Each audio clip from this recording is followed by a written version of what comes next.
So, hello guys. Share ko lang Anota brand. So, simple lang siya, lady trouser. Pero ang price niya is 16KD 500. So, ayan, lady trouser siya. Ang ganda niya guys, kaso mahaba siya sa akin. At need kong ipaputol. Maganda siya guys pag sinuot. So, size 44 siya. Medyo malaki sa akin ng konti. Mga ganyan siguro. Ipaano lang. Paliitan ng ganyan. So, mga half inch siguro. 44 size siya. Ang ganda ng quality niya guys. Yan.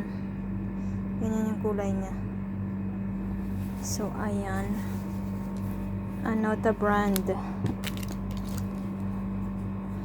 So, dalawa ang niya sa ilalim. Meron siyang ganito sa ilalim. Yan. May ganyan. Ewan ko ba guys. Pero ang ganda niya guys. Ang ganda niya pag sinuot. Bagay siya sa mga trouser. I mean sa mga jacket na loose. Ganyan. Tapos fitted sa taas.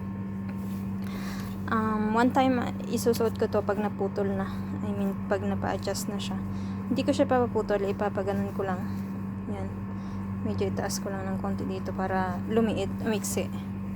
So, lady trouser price 16.500 KD. Thank you for watching.